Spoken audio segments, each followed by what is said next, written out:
Okay, I think we're live. Welcome everybody to the latest edition of the Scholar Gypsies. Delighted to have John Waters and Thomas Sheridan to join me today, and we're going to be talking about all things Jeffrey Epstein. It's really kicked off here in the States as well.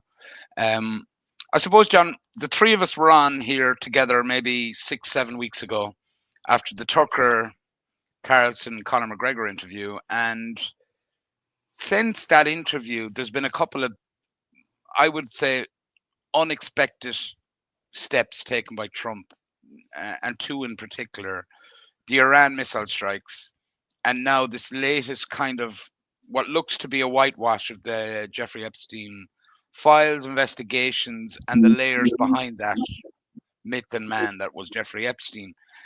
And I'm wondering, in a sense, and this is a kind of open question, is this some type of kind of controlled explosion or demolition of that base MAGA support that's been with Trump for 10 years?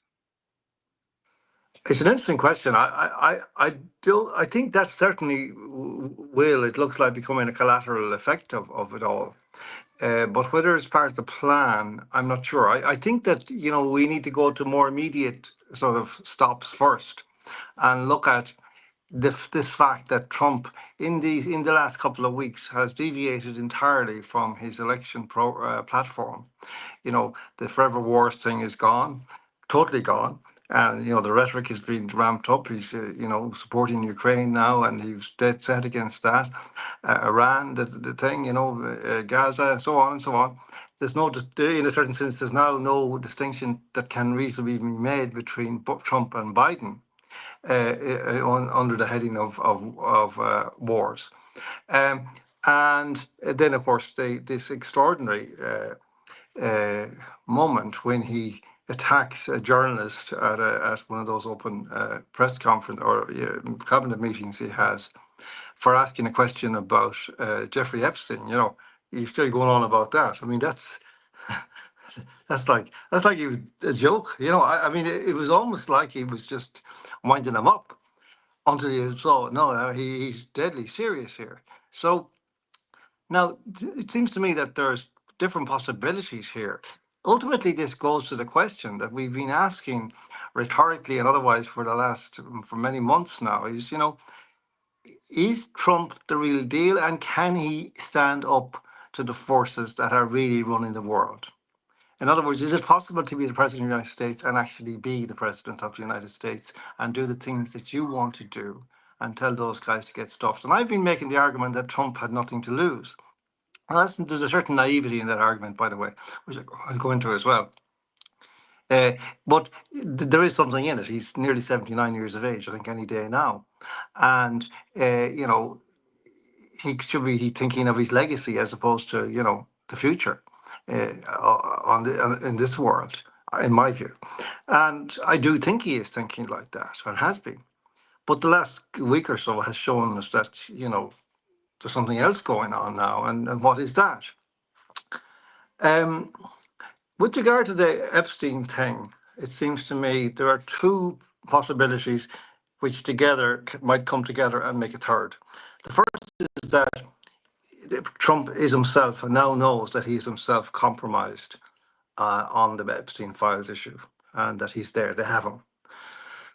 And then that's the second one, is that it has been that in opposition in elections, he has been really gung ho to to flush out the Epstein story and so on. But it's the second possibility is that he got that legendary knock on the door, and those guys come in and explain the facts of life. And this is the way things really work here and in power, and you can't do this. And that there may be some, as it were, quote unquote, legitimate factors at play there, in the sense that they may have to do with national security. They certainly will have to do with the way that this different states have been doing their business. I mean, we're talking here about, United Kingdom, MI6, Israel, Mossad, and the United States itself, the CIA, all of whom are notoriously using compromat as an instrument of warfare, psychological warfare, and control of the political establishments of the world. And perhaps Trump has had it explained to him that this will not alone rebound badly on him, but it will expose the United States to very, very serious consequences. I don't know, something like that. And then the third option, that the two things may be bleeding together. There have been a lot of talk recently again, which has kind of overturned that idea that had been going around for years that, Trump was friendly with Epstein, but went a long way back. It was nearly 20. They hadn't spoken for 20 years, something like that. He had been to the island or something, but it was all kosher. And then the last couple of weeks, there's those stories. That guy Michael Wolff, who isn't a great witness, to be honest. I mean, he wrote a book about Trump's first term, which was appalling, and he's obviously very hostile to Trump. He's been putting out stuff. We haven't seen any receipts. We haven't seen any of the actual evidence. But it strikes me that if it were the first, if it was a question that Trump is now known to be seriously compromised by the Epstein files in the sexual context, I mean, not in the compromise in the fallout from the thing coming out in an intelligence context or whatever, but in a personal context, that I think that Kash Patel and Don Bongino would already be gone.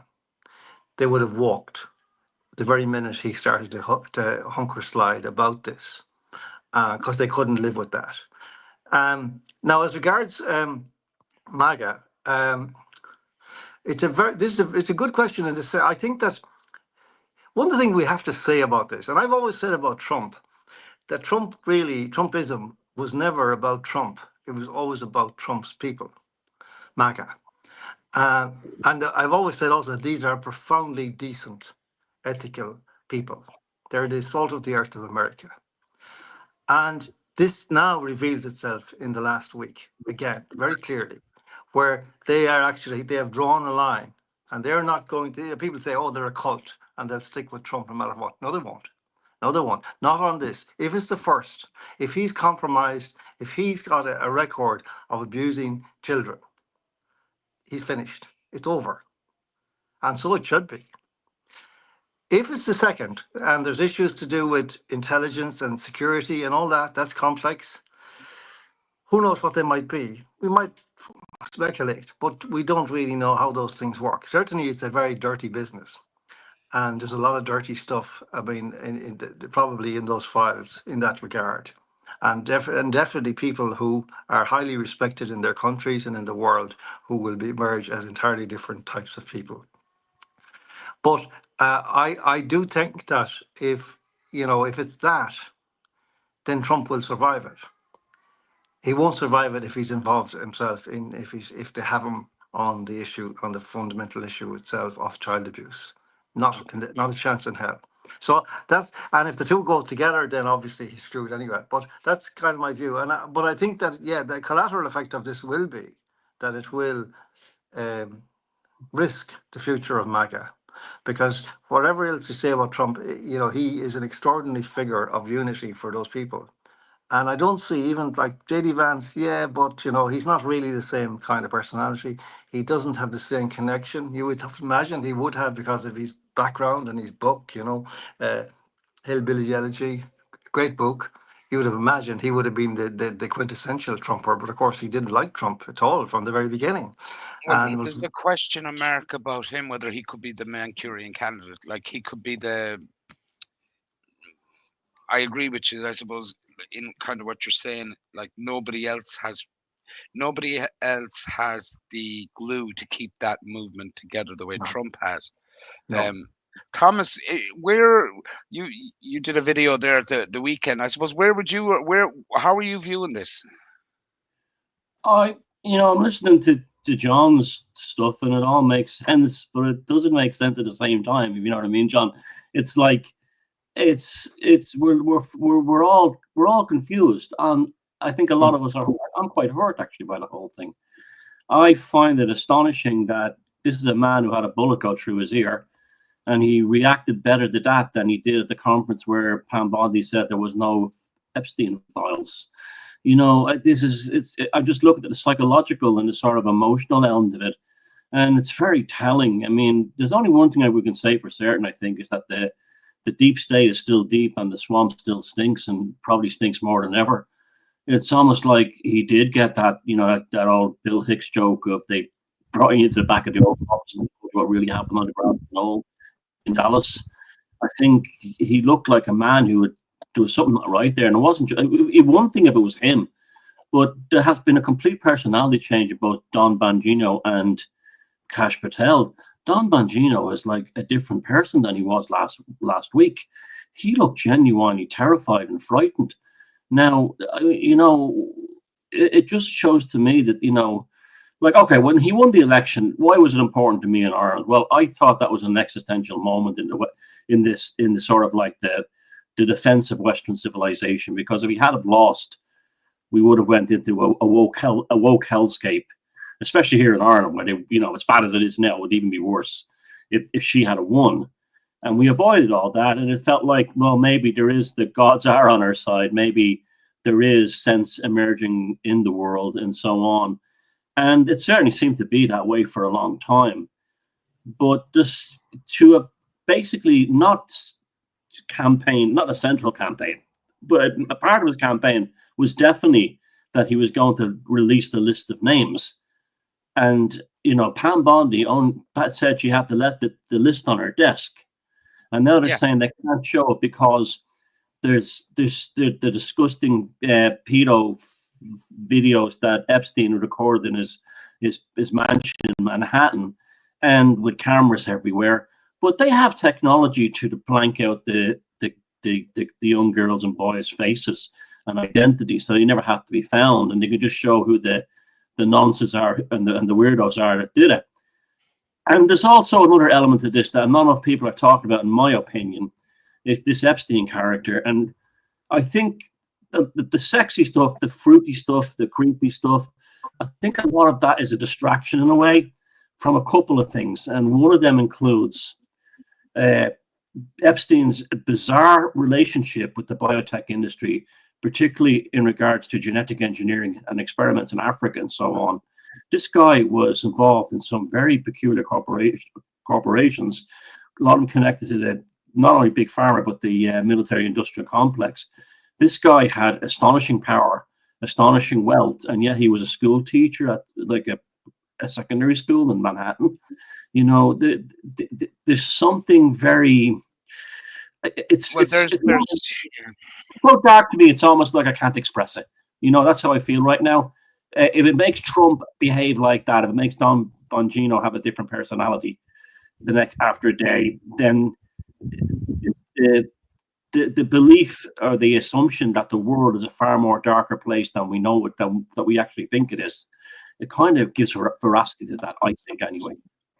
No, I'd agree with you, Thomas, and on that point. And like I was, I'd written about this 5 years ago, and we'll say there's a few kind of touchstones for me that are interesting.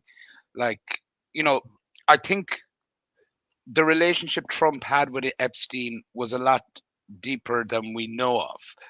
And that's going back to the original reporter who broke the story in 2003, Vicky Ward, with a Vanity Fair article, where the first two allegations came out were two sisters, the Farmer sisters. And that element of the story got pulled in 2003. So we had the power back then, even then, to get that pulled.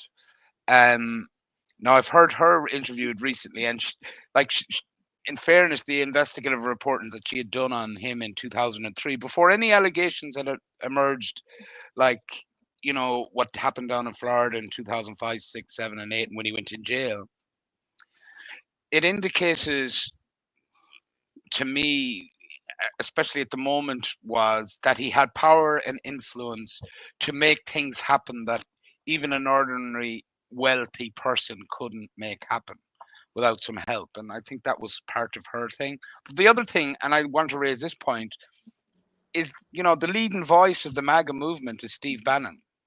Now, it's come out in recent days that Steve Bannon has 15 hours of interviews with Jeffrey Epstein from 2019. Now, my view of that would be Jeffrey Epstein didn't sit down for 15 hours because unless he thought he was getting something out of it, whether it was media rehabilitation or whatever. I'm just wondering, has that point, because Bannon's often seen as the guy that's the voice of the America First movement. Has any of that come onto your radar? Me? Yeah. Bannon is also acting strange as well lately.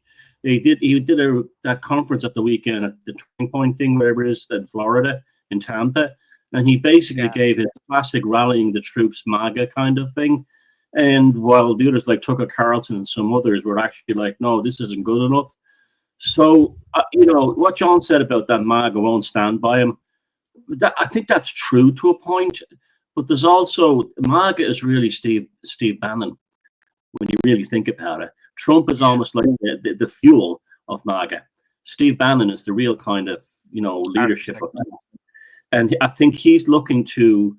He sounded like someone who was in damage control, like in marketing. Like there was a big sales collapse. The last returns came in were terrible, and he's trying to put a spin on it. Oh, people didn't buy it because this, that, and the other. And but don't worry about it. The company's fine. It's solved. We're going to be okay. Like it's the more I look at it, I'm not seeing a lot of positive things. I honestly don't see Trump, and this is what really upsets me. Is like I was thinking, okay, Trump can get through this 4-year term. Doesn't matter if he doesn't do another 4 years. We can get J.D. Vance, and they have a momentum of keeping a kind of a sane platform against woke and against globalization, or at least dealing with it. And now it might as well be 2020 again. I don't see anything positive. I'd love to I have friends and I know people who are big Trump fans. They're not cult members. They just genuinely think he's great. And they have this notion that he's playing like 4D chess, or he's playing some kind of great, bait and switch deal where he's going to make the Democrats release the files, because it's all Democrats, mostly Democrats that are that will be implicated by it. And then they can say, well, it wasn't a party political thing. They committed suicide themselves, like a Russian roulette almost kind of thing. And that doesn't fly with me either because of Trump's behavior. He was genuinely a different person in the last 2 times I saw him, and this worries me. This concerns me, because that shows us that the future is, it's up for grabs, and we could easily lose what was gained again. And John, just before you jump in, I just want to add in the Israeli link here. We'll say not just with Epstein, like Epstein's main backer was Leslie Wexner, the billionaire, I think Ohioan billionaire, who's huge Israeli supporter. Like there's the background music to Epstein is Israeli intelligence. Yes. What has the last week kind of said to you about that theory? Well, I definitely think there's a big connection here with Israel and Netanyahu, and I think he's the figure that really is running this at the moment. I mean, whatever has happened, it's happened because of Netanyahu, and the same applies for the Iran strike. That whatever is going on, and again, is it possible that they have the dirt on Trump? Is there dirt on Trump, and have they got it? If it's there, they have it. We can be certain of that. You'd imagine, though, John, that they've used it before this point. Like, I kind of agree with you, but what I would have said was, would they not have used it before this point? Not Israel. Not No. Israel. No, I mean the Democratic Party definitely would have, but not Israel. They're shrewder kind of poker players, and this is the big one. They want to go to war, and they want America to back them, and they've got Trump halfway up the road now, it seems, and so and the other thing then is I don't think, just to go back on the Bannon thing, I don't think no matter what, and Bannon has great rhetorical gifts, but I don't think they're going to be good enough to spin this one. If it comes out that Trump is compromised in the way that the rumors are suggesting now, that there are photographs of him sitting at the pool on the Epstein Island, surrounded by underage girls.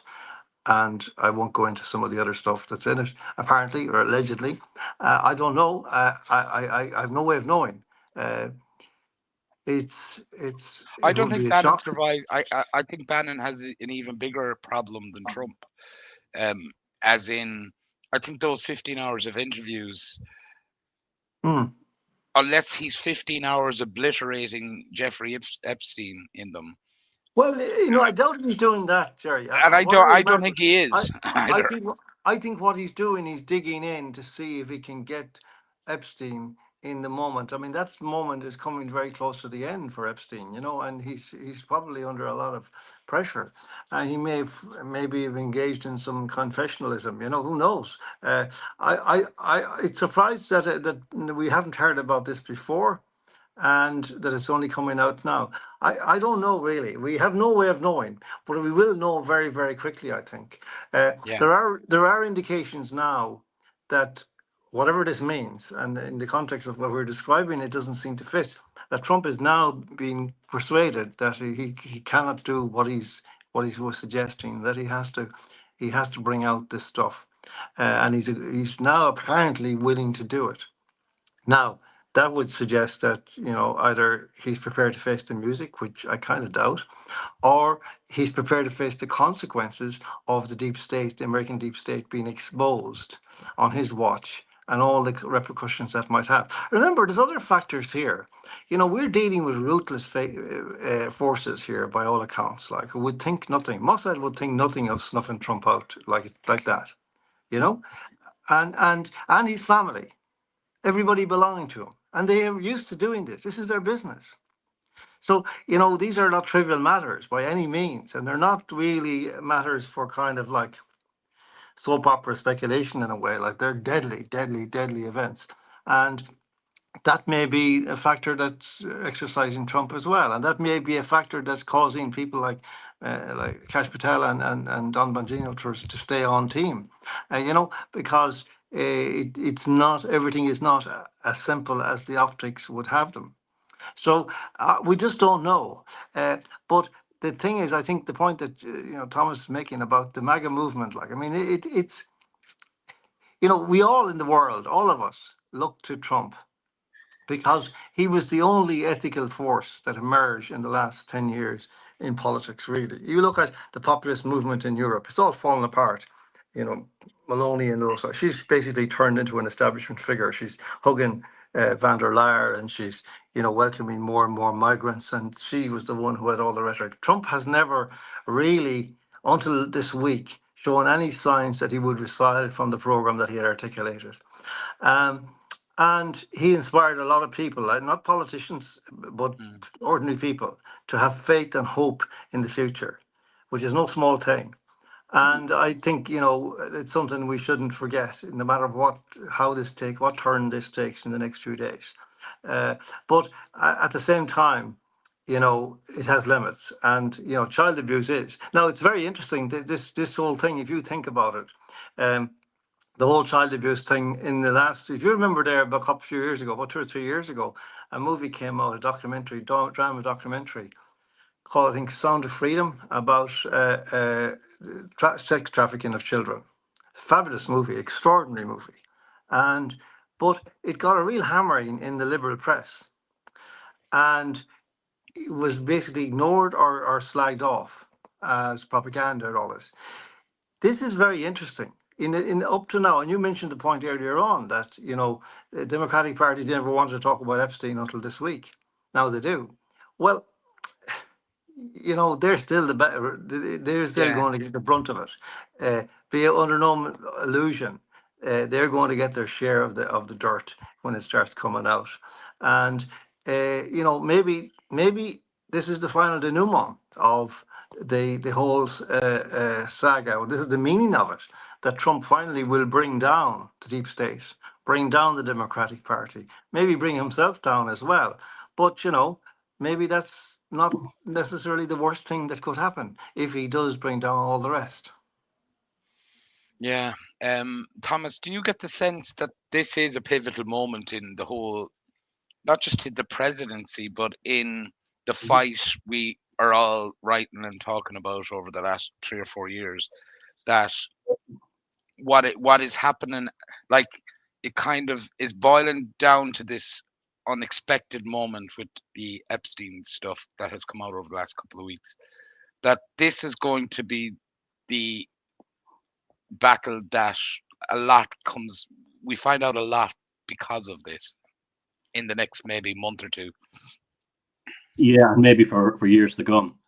It absolutely is a line in the sand or a threshold moment that we've crossed over into something new.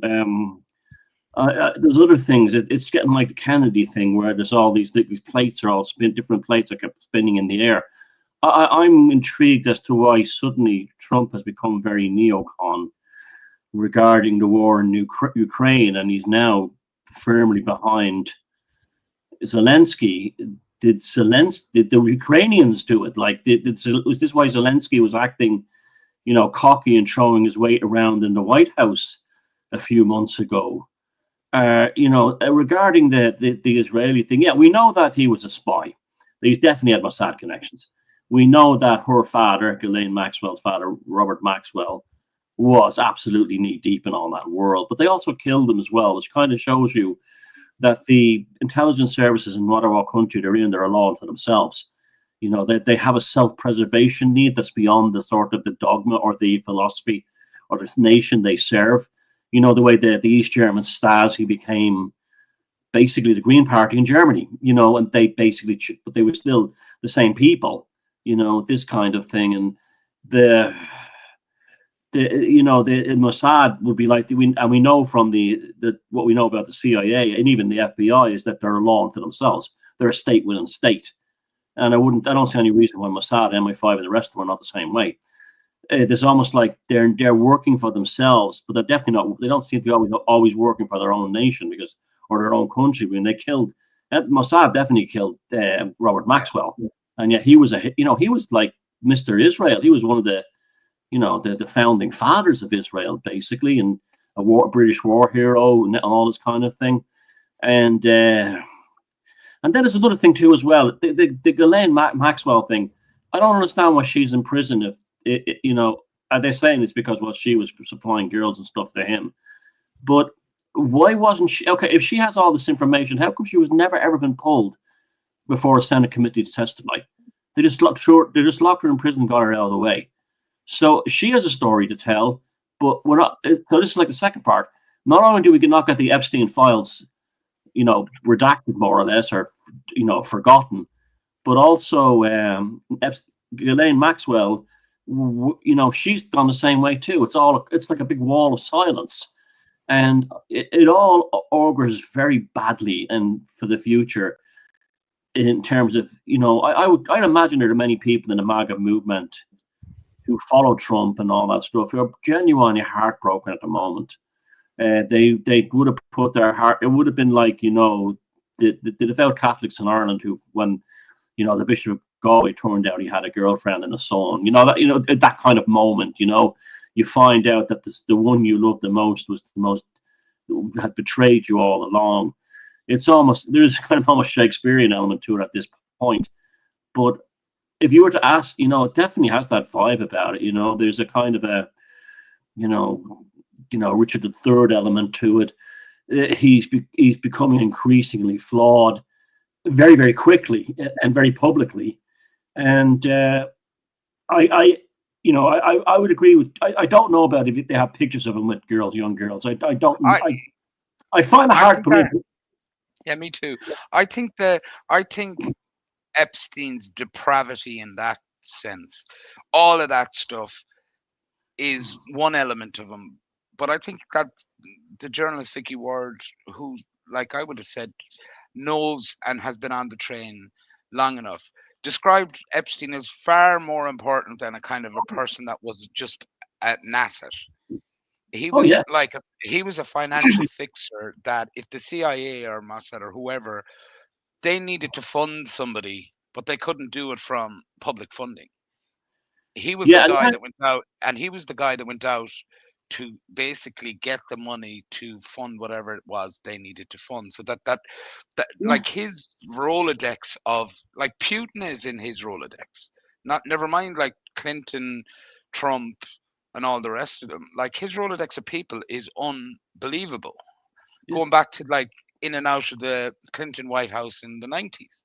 Like it just doesn't it, his story in no way adds up to have that amount of influence. Another thing too, and I just want to interject this real fast before John gets back in.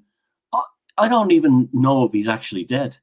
It now turns out there's not 1 minute missing from that film, but there's 3 minutes missing from that video in the prison cell. You could do a lot. You think you start counting down 3 minutes in your fingers, you can do a hell of a lot in that time.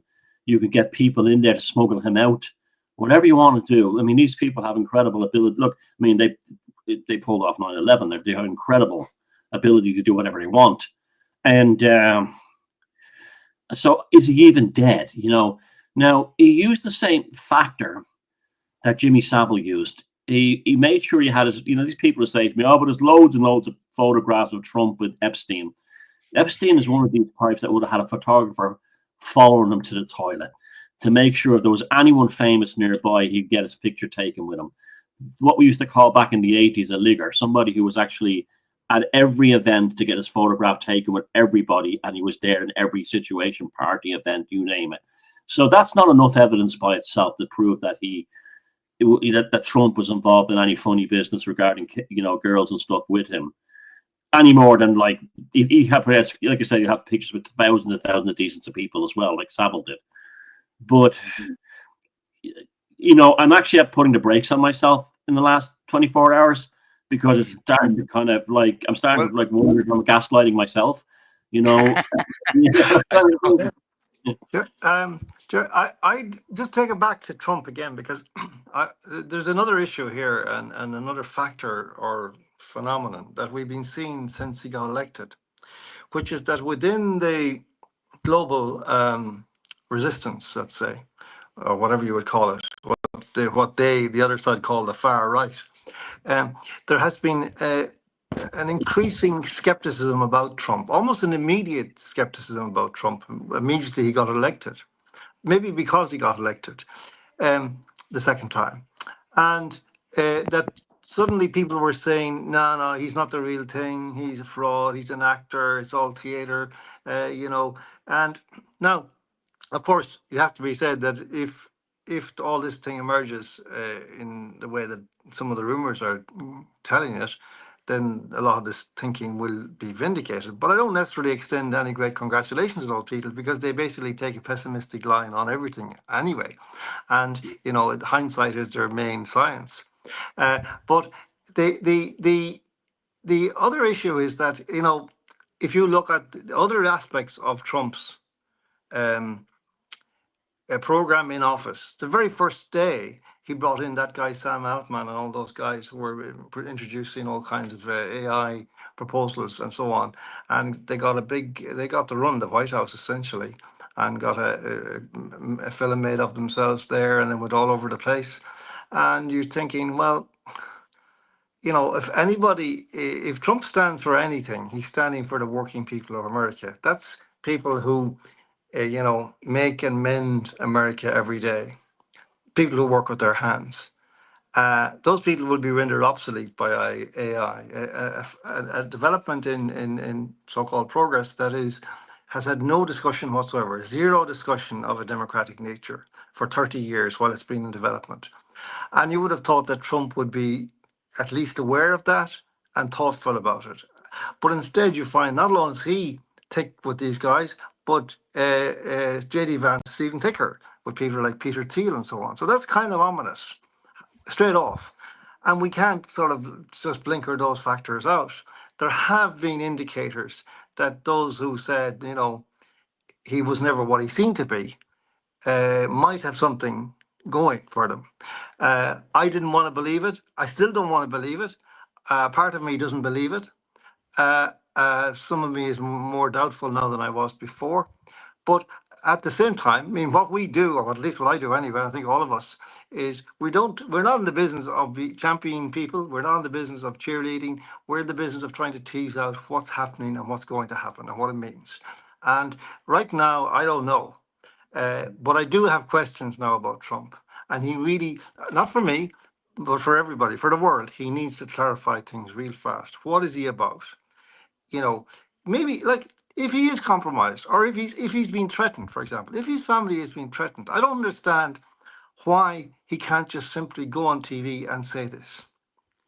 If his family is being threatened with murder, say it and expose the people who made the threats, and then you know the world is big enough to protect him. You know. But what about, John, if they have their whole? I'm not. I know this is getting a bit James Bond here, but what if they have one of his kids or family members hostage at the moment? Well, there you go. I don't know. Yeah. He can't really expose them then. No, you can't. Well, That's true. It's true. But this brings us really to in a certain sense, the core of everything. Like, the absolute darkness of the world as it has emerged, not just in our knowledge, but actually as it has become. Because people tell me that this has been going on forever and a day. I don't believe that.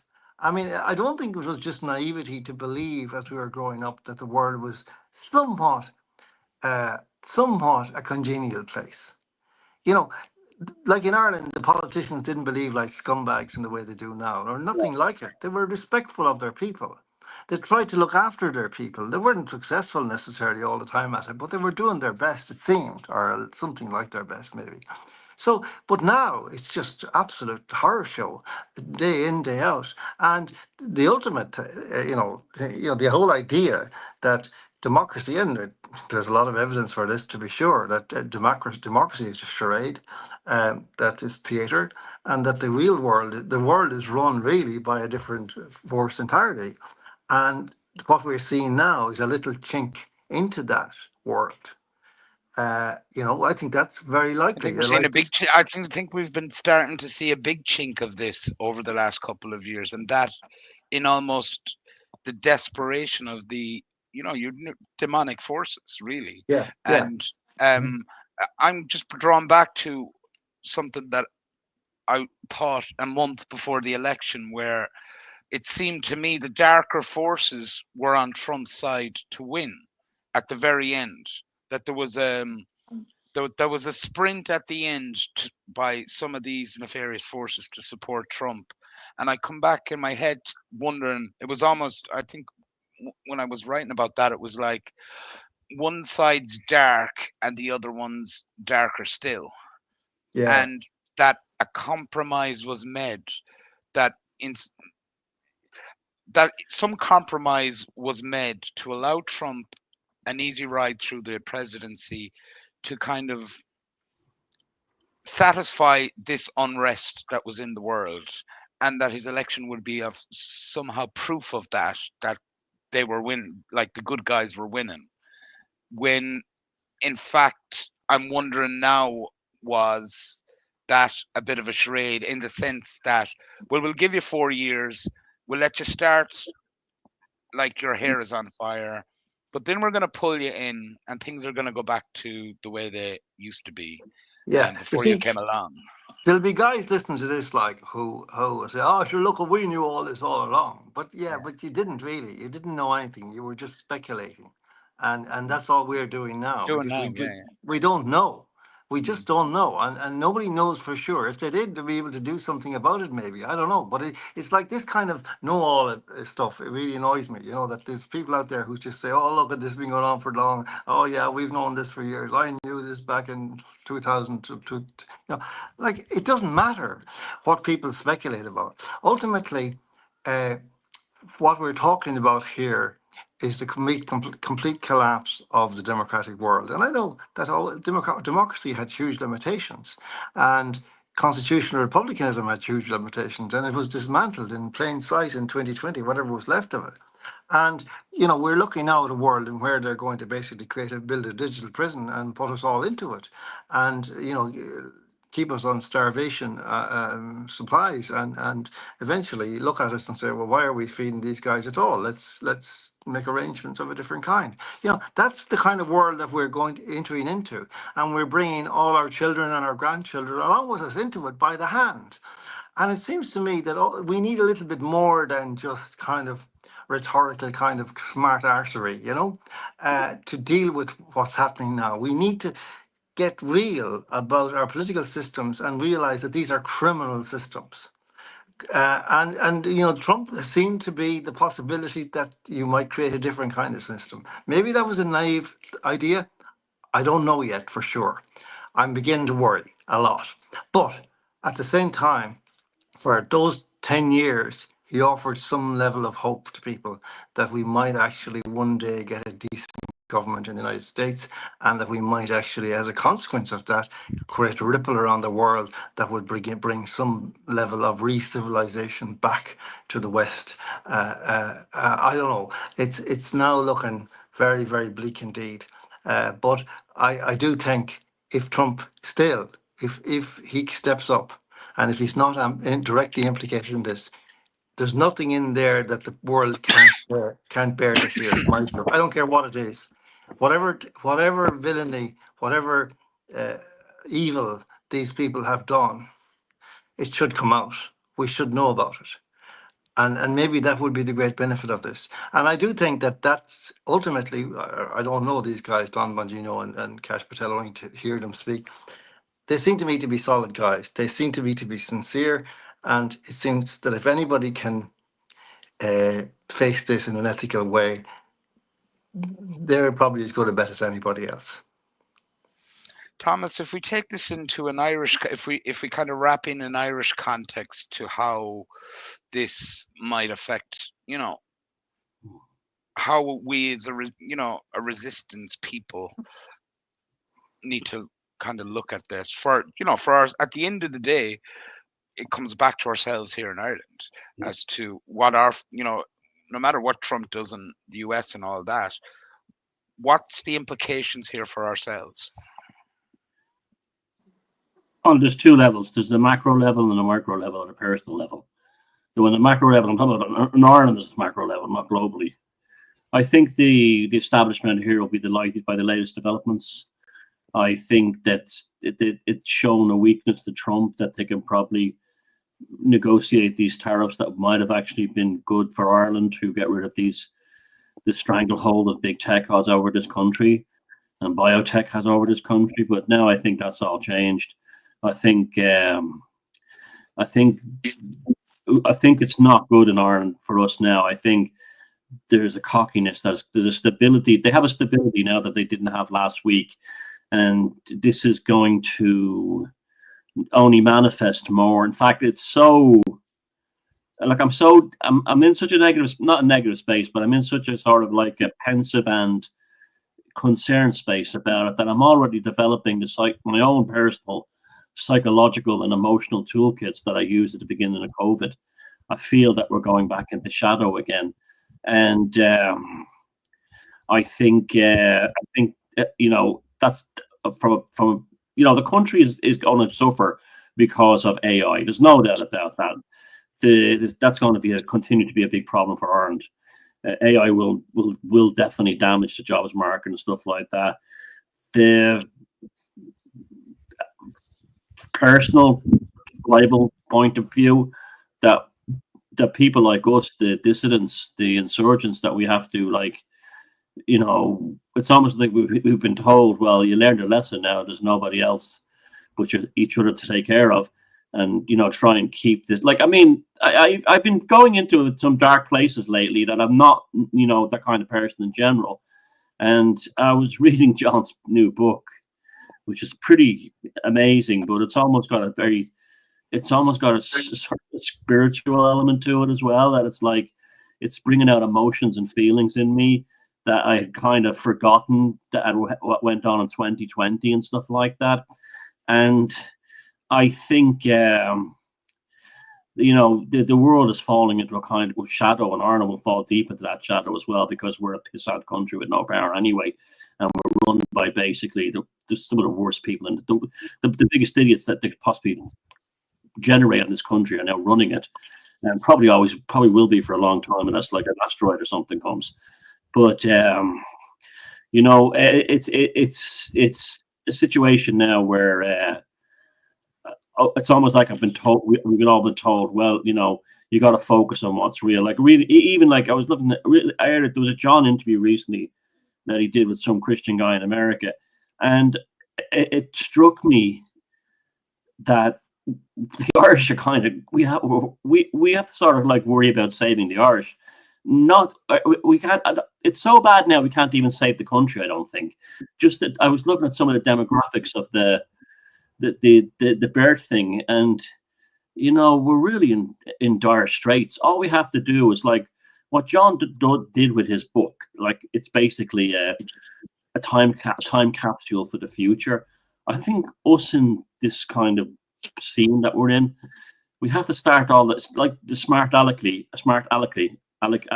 that John was mentioning, and just start preserving, becoming a time capsule to save what we had and try and keep it alive, in the hope that one day there is a global catastrophe of some kind, and then we can rebuild again what we had. But I've had some very sobering emotions lately that have only been compounded by seeing Trump there at that press conference and seeing how nervous he was.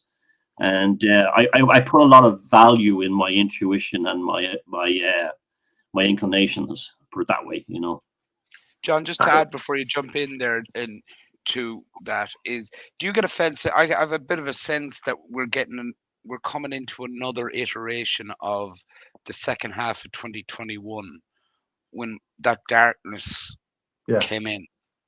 Oh yeah. And we were totally not expecting, like it was certainly my first rodeo in that type of kind of energetic swing. There seems to me this has the potential, this whole saga that's been going on for the last few weeks has that feel to it that we're entering another phase, we're entering an iteration of maybe shadow or darkness here. Yeah, I do. Yeah, I mean, it's horrific. I mean, again, the most horrific aspect of it, or horrific aspects of it, are down to the fact that we don't have an honest press. That's why everything is happening that is bad, and nothing can be done to correct that, because nobody is allowed into the public arena, into the public square, to shout the truth at these guys. I heard a clip today with the guy, the leader of Intu, was in talking it all to Micheál Martin now, about mass migration. And, of course, the usual kind of genuflection in the direction of the necessity for migration, but this was the kind of the basis of the question. But why aren't we able to do this? So, why aren't we able to look to build houses for everybody, and so on and so on? And Martin comes out with this drivel about, well, population is increasing. Our population is increasing, as if this was a great thing. And what he doesn't say is not increasing. The Irish population is diminishing thanks to policies of the government, economic policies, abortion policies, and so on. But the whole idea. Vaccine. Don't forget the vaccine. And the vaccine, yes, of course, yes, and people are and no talk about this. The same media who are providing air cover for the lies, the mendacity of Micheál Martin, have nothing to say about this. And so, it's very hard to see how. See, the level of this is something that I do think that even the three of us, right? If you think about this. We're here. We're aware of all this stuff. We've written books about it. We've done countless interviews and broadcasts about it, and articles and so on. We're also, to some extent, to whatever extent, minorly maybe compared to others, but we still are affected by this sense of normalization that is created. That we're living in a country that is so bizarre and so surreal and so ugly and so awful that and then we get this waft of normalization coming out of every conversation, whether it's in the media. If we I don't even see it, but you hear secondhand versions of it, and you're dealing with people who are living with it all the time, and the result is that you kind of doubt your own intuition or your own appraisal of events and facts. It struck me listening to Martin that the one thing he was missing out on is that the reason they're not building new infrastructure in relation to Ireland to cater for the so-called increasing population is that they know they won't need it because the indigenous population will either have immigrated to Australia and Canada or will be dead by the time we get there. And that's the real truth about what's really going on. But how do you get to that truth when you haven't been told what's actually going on in the first place? Or you can't access the places where that knowledge is there. And it's there in the next street, in the next room, at the touch of a button on your laptop. It's there, but people aren't aware. And this is the most surreal thing about it. And one of the things I was going to say there was just about the MAGA thing. I mean, it was enormous for reasons that we haven't quite touched on.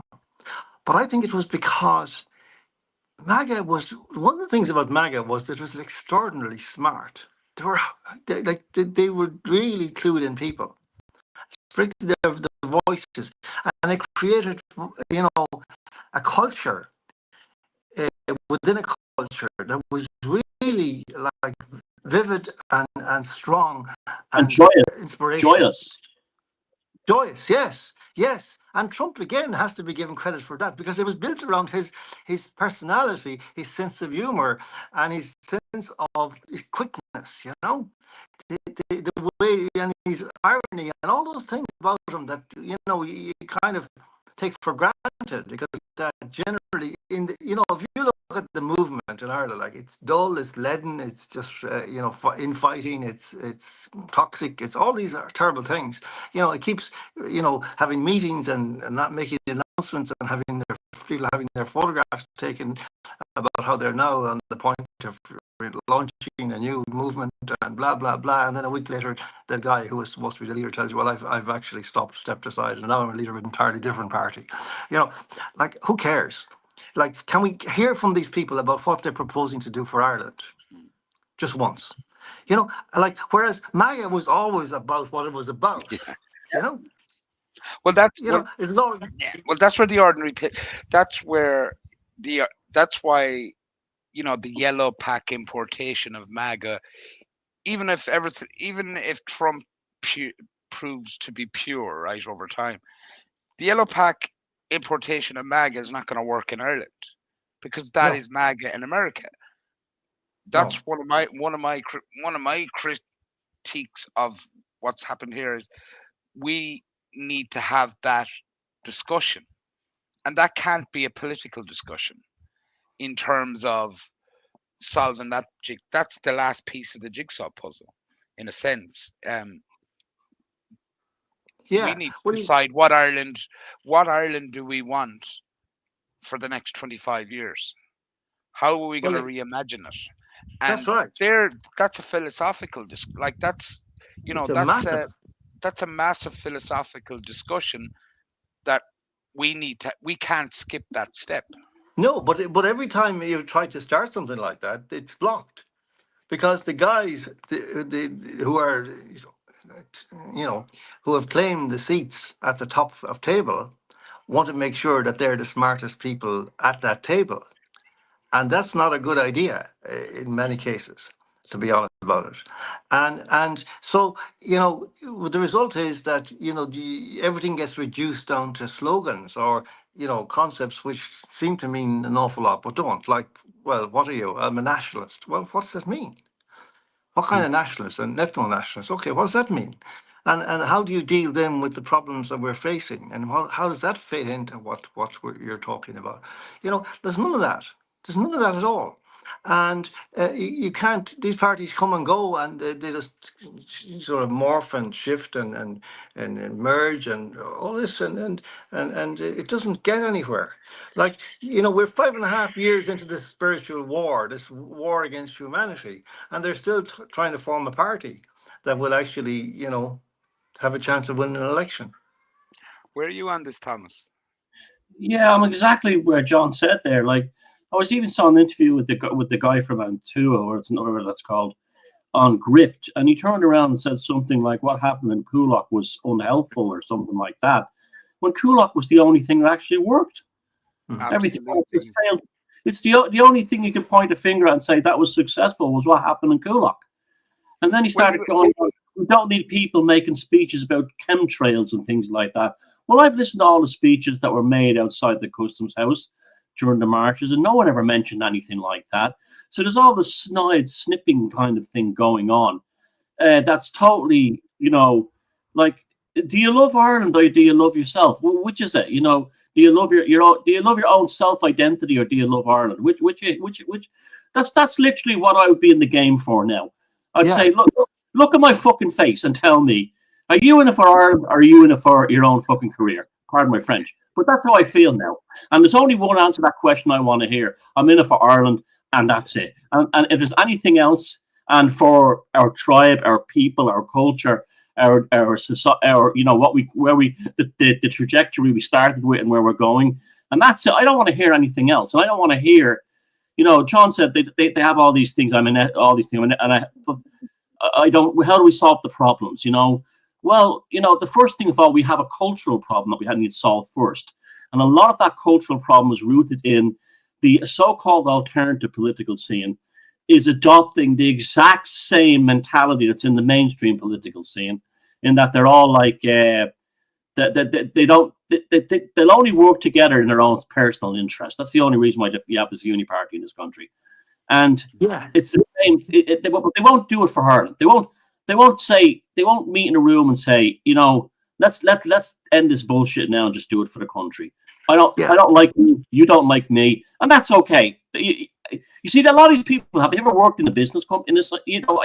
When you go work in the private sector, you often have to sit down in rooms with motherfuckers you hate their guts, but you have to get things done. And there's an immaturity in these people. Look, can you just sit down and put it to one side? It's almost like, they have to. It's almost like I'm expecting people, and I know it's just kind of like, what's the word? Pushy of me or something. But I'm at the point now where I want a kind of an oath to Ireland. I want like an Ulster Covenant, but for Ireland. And it's like, this is one of the reasons I think the DP today is probably the most Irish party on this island, is because they had a covenant saying that they would with God or whatever to save Ulster. Maybe if there was something like that for us here, it would transcend a lot of this nonsense, because it would be like, you have to prove, are you in it for Ireland or are you in it for your own ass?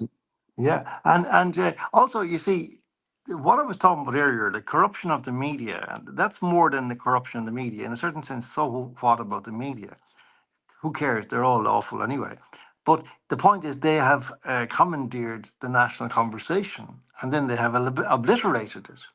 And that means that many people are, in a certain sense, imprisoned in lies, in false concepts, and unable to reason their way out of things. I mean, many of the arguments that these gobshite politicians make about migration can be dealt with in 2 or 3 sentences.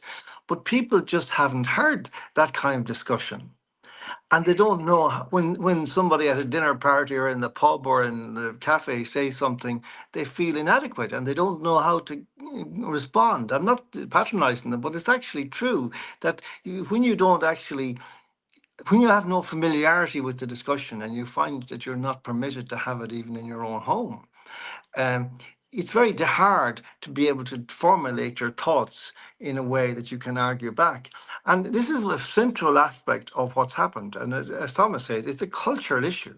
Like, we have a huge cultural problem. And it's first and foremost a cultural problem that we have. It's not a political problem first. That's a downstream of the culture. And We need to fix that, and we're nowhere nearer to fixing that than we were in the beginning. You would imagine now that if there were some great patriot who had a few bomb, that they would try and set up some kind of entity, an organization that could, media of some kind, whether it's print or radio or TV, which would actually reach people and give them access to those conversations that they desperately need to hear every day in order to be able to think their way out of this. Because unless the people start thinking their way out of it, they will never come to our side of the line. John, We won't. We this is a won't. question for both of you. Do like in what we've been doing over the last 3 or 4 years, and I'm not saying in our various ways, small and great. I'm not equating that the three of us together and the same, but I'm saying, do we have a responsibility to start generating and not just the three of us, but the ecosystem of people that have platforms in Ireland to start generating the ideas and what just Thomas just said there about the covenant and the ideas out there that could be adopted.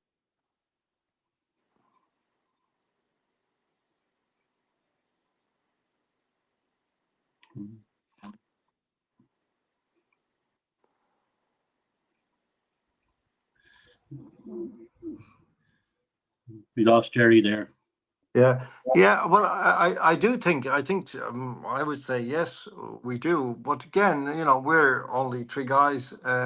It needs to be much bigger, and it seems to me that the kind of discussions that are happening about all the time about the organizational issues are to do with politics and to do with, in a certain sense, mimicking the mainstream, to becoming like the parties within the mainstream and to take them on. Whereas it needs to be to actually address this specific problem. That was the thing. One of the reasons I went to ran for the election last year was to just see, like, is it possible to break in to the conversation in an election context? And I found out very quickly that it wasn't. That everything is a set piece. You go in with certain things you want to say, or little, truth bombs you want to drop, or grenades to drop on the carpet and step back and see what happens.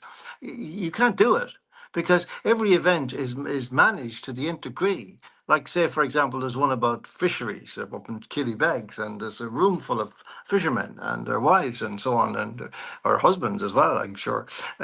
Maybe 500 people in the room. I think this is a good place to talk about the totalitarianism of the EU, for example. But as soon as you get the word you're interrupted by the guy in front who's the monitor of the debate, and he's down your neck telling you, stick to the question, stick to the question, stick to the question. And the same happens if you're lucky or unlucky enough to get on radio, with a panel discussion, the same thing happens. So, politics is not a way into the public mind. No, and the parameters are so tight that there's no way that debate can get through. There's no way. You have to squeeze everything into an RTE News tube or a News Talk FM tube, and it can't be anything else. And that's how they maintain that's the tyranny. The tyranny is this attenuation of knowledge and discussion and the conventions of discourse.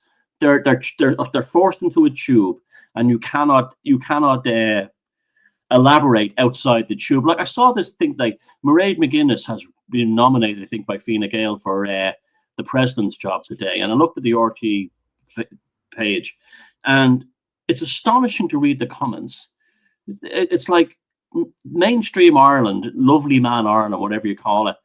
It's like an alien species to me at this point. I can't relate to them. I just can't understand that they literally believe everything on like, you think it's a cliche, and you hear people like Christian Morris saying we can't hate RT enough. It's like a cliche, right? That we can't hate them enough, and it's true, because they literally create these droids, these human beings, these skin suits, who literally regurgitate everything off RTE and the Irish Times and the rest of these things, as if there's nothing else. There's no possibility beyond that discussion. And then if you mention anything, even remotely outside that parameter, you're encountered. It's almost like a robot that has the programming has damaged its circuits. 100%, Thomas. Yeah, we that's we right. were worried, I was worried about Sheridan because he vanished really quickly. Yeah. Okay, I'm relieved to see you. Yeah, well, but that point, Thomas, just to finish, to come back on that point, because it's very important. I find that as well. And even though now I would say there's a certain kind of unraveling happening of that, a rump of, imperviousness, there's still that syndrome at the heart of it that people, you'll hear people tell. I mean, I've been speaking recently now to certain people who are kind of on the periphery of that mainstream, and they're getting things. They're beginning to understand there's something very seriously wrong, and they know what it is by and large. And then I ask them, well, what about the people that they're dealing with? And they say, well, they do know as well, but they don't want to talk about it. It's just too much. And that's the thing, you see, that so many people may actually know what's going on, uh, but and really know they should be interested in it, and that it's I something have, not good. I have a name for that. The cowardice industrial complex. They're ultimately cowards, Yes. terrified of what the neighbours might think of them, and That- that's Ireland's nerve gas. How they control people in this country is the terror of the neighbours talking about them. Well, It's that's in right. And one of the things that came across, like when I was looking for venues to launch, to do events for my book, there was one kind of punchline that was kind of like, would be used in the end to explain why no was going to be the answer. And oh yeah, I know John. Yeah, I was reading him for a long time. Yeah, I know he's very good. Yeah. He's too controversial. yeah. Too controversial. You see, now controversial then becomes an extraordinarily interesting word, because what it actually means, really, it's not an it's actually, because being controversial is not your own fault. I mean, if people decide that what you say is controversial, the fault could be entirely with them. But Yeah, that doesn't. it's so arbitrary. You're Yeah, controversial with some creep in a dress reading yeah, stories to the kids in a bookshop. That's not yeah. controversial. Yeah, well, and then you're down to power, because the creep with the dress in the dress has the power on his side. So being controversial basically means you have no power. Yeah. That's what it actually means, and therefore you can go and take a run and jump at yourself. And that's the way it is in the country. And that relates very much to your concept of the cowardice thing, because ultimately that's what it is. These people, uh, they're given buzzwords. They forget their own principles. They forget what they believed up to 5 years ago, or even 5 minutes ago, if the option is taking a risk. If they have to take a risk and stand over something, stand over some principle, or say, well, look, I think he's okay. I think he's a good guy.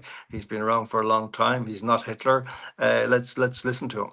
No, that doesn't happen anymore in this country. And all of this is the sickness, which all comes back to the same issue. The conversation has been completely closed down, and nobody can actually articulate to, even in private spaces, people are afraid to say things. That's it. Do we have to take the conversation back to, you know, we're talking about the hyper AIization of the world and everybody that's sucked into it? Do we have to take the conversation back as to a degree to the street, to the real world, as in the communities of 10 or even if it's only 10 or 15 people that we could gather together? And John, you've the experience of your book recently of going around the Yeah. country to different places, and I know from going to one of your events down in Scariff, there was a huge energy just by having the gathering of people, and Yeah. just to be back in a pub again talking about Yeah. um Yeah, that's things true. that are relevant to us all. Do It was we tremendous. It like reminded me there's of the 90s. It reminded me of the 90s when I was working with the Irish Times. I used to do a lot of talks around the country. And that energy was there for different reasons. Like, it would be in relation to, say, pollution or something like that, environmental issues, or local government or whatever it would be. But that it was like really, really interesting and sort of inspiring and intoxicating. But you see, then at the same time, you were also at the same. We were running up against the scum of the earth out trying to close down events like and threaten venues with being torched or whatever, or having their guest lists or their wedding guests told about that they were entertaining far righters in their reception rooms and so on. This kind of stuff. But and that's again, a symptom of a country which we can't believe exists. And not alone does it exist, but it's our country. It's shocking beyond belief. But that's what people need to be awoken to. That these guys in government, they're not just stupid; they're appalling people. They've allowed our country to be destroyed, and they're unapologetic about it, and they're still being paid. And we need to start, that's why ultimately to kind of bring us back to where we started, like this is why this moment is such a Shakespearean moment about Trump, because this is true tragedy. If all the dreams of the world of sanity and decency are going to be destroyed because of the frailty or the flaw of one man, then that is pure tragedy. That's like that's a new level of tragedy, and that's what scares me about this. And I don't care how much gloating the guys who were right about everything get to do. Like it doesn't matter because they don't matter because they're not interested in talking about what's real or what's hopeful or what's possible. They're interested in being right. And the way they arrange to be right is just to take the most pessimistic view of everything, and that they have found that works for them in the long run. So we're in big trouble even if Trump doesn't come a cropper. Anyway, in Ireland, we're pretty much screwed. Um, we thought there for a brief period that Trump might take an interest in Ireland. Uh, it's not so clear now what's going to happen. As you were saying, that this issue of the tariffs and so on did offer a chink of light as well. That they would actually thin out some of the corporations and whatnot. Doesn't look like that's going to happen. So we're looking at a pretty bleak winter unless there's some curveball is going to come around the corner in the next week or two. Are you? What are you expecting from the next couple of weeks, Thomas? Or is every day anything could happen? Well, you know, I don't know. I mean, it's like it's in some ways it's tremendously exciting to see that we don't live in a boring world, and to have the kind of vision guys like Guff has to see it unfold. But we also tend to put a more emotional capital within that. Uh, is Trump to be destroyed, and JD Vance is going to be like Mark Antony tossing Caesar's bloody gown toga into the crowd? I don't know. Will he replace him? I can't even see that happening. If assuming the worst happens for Trump, I don't know. We're in whenever you're confronted by evil, and this is evil, and this is demonic, and this is a spiritual war. The enemy's weapon is confusion, and I feel very confused right now. And I'm angry at myself for feeling that confused, because I'm not able to negotiate it within me a solution to deal with it. But I go back to my old maxim of just wait and see what happens. I can't. I honestly, Gerry, I can't tell you what's going to happen in the next week or the next month. All I know is it'll probably blow our minds in a different direction. Yeah, like it's been just what's happened this year alone has been it's like 10 years of stuff has happened already. Like if you go back to Stormy Owen at the beginning of January, it's like this whole year has been, it's like ramping up every month. Look, lads, we're going about an hour and 15 there, so we can wrap it up. I just say to everybody, you can catch Thomas on thomassheridan.substack.com. John Waters is on johnwaters.substack.com, and I'm on the westawake.substack.com. I'll have the links in the description after this video. But gentlemen, thanks for participating. Thanks, Gerry. Thanks, Yeah. Thomas. Thanks, guys. And I'll just